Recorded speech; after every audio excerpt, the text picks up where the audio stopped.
Is there room for anger and grief in your eroticism? Can you really be a full spectrum human and have that feel sexy?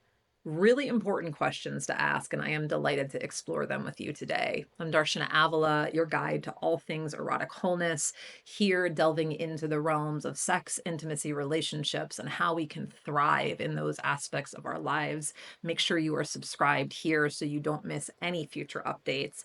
And let's talk about how we can bring big emotions and often emotions that have a negative connotation into our eroticism and why that's incredibly valuable. So let me start with the why. Let's work from that. It's incredibly valuable because in order to be fully expressed, in order to have access to the greatest amount of our life force energy and all of the catharsis and nourishment and pleasure and relief and release and goodness that comes through our sexual experience, our erotic experience, which are two different things. I'll get into that. We need to be able to bring our whole selves. And most of us are pretty deeply entrenched in the conditioning that would have us compartmentalize, right? It says, like, oh, you're grieving, you got to take that over here. You're angry, that's got to be over there, often behind a closed door in private, where we're not actually supported in a full expression and release of those emotions. But we're given permission to be in ecstatic orgasmic states or joyful states, and that's supposed to be shared. The thing is, when we take away the stories, when we take away the meaning that we ascribe to these things and relate purely to the sensation, to what's happening in our body, you'll find that the presence of life force energy, which another word for that is Eros. Eros is that life giving, animating force inside of us. When Eros is there, it's just as likely to be the heart cracked open, sobbing, wailing, grieving energy as it is the body expanded into a like really intense, ecstatic, orgasmic state. So sometimes we really can't help but have these things flow together if we are truly welcoming and inviting the fullness of ourselves, the wholeness of ourselves into our erotic experiences. It happens often when I am doing deep work with folks. We will be doing table work, they're getting stimulated, aroused, moving towards some kind of orgasmic peak or an orgasmic wave. And on the other side of that, there comes a deep upwelling of sorrow or of anger or of some pent up emotion that has really, really been needing a release, been wanting an expression, and yet continually through that conditioning this individual has been withholding. They've been suppressing, even from their most intimate partners, if they have one in their lives.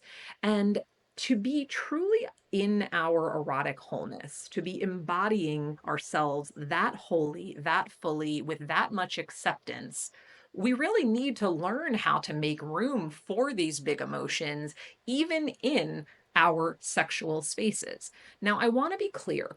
I'm not saying that bringing unchecked anger into the bedroom is what I am at all pointing toward or condoning. Nor am I saying that if you're in deep active grief, that you should just readily be able to access your turn on and want to have a ton of sex. That's not what this is about.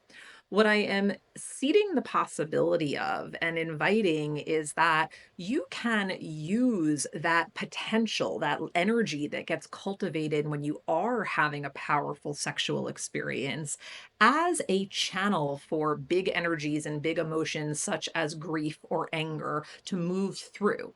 And when it's well held, when you are in a space and in a relational dynamic that actually feels safe and permissive and present and attuned to really hold you in those emotions, it is one of the most healing experiences that is available to us, in my highly biased opinion. Just because it's a bias doesn't mean it's off base. I see this happen regularly with my clients. I know this in my own experience. It is an incredible thing when we get to live through that healing, reparative experience of taking pieces of ourselves that have been separated, that have been compartmentalized, and actually allowing them to integrate, to flow together. It is a direct embodied experience of our wholeness. And this is, at a fundamental level, what we are seeking. I hope that this maybe stirs some curiosity for you and invites you into some exploration of your own. If it's something that you'd like to be guided on, reach out. This is at the heart of what I love to really support clients in exploring, because this is pretty radical. It's quite different from how most of us have been conditioned and taught about ways to be with emotions that are negative or with our sexuality. Again, often those are kept very separate from each other. So this is an opportunity for that integration, for that full expression, for that wholeness, which is very much what I am wishing for you.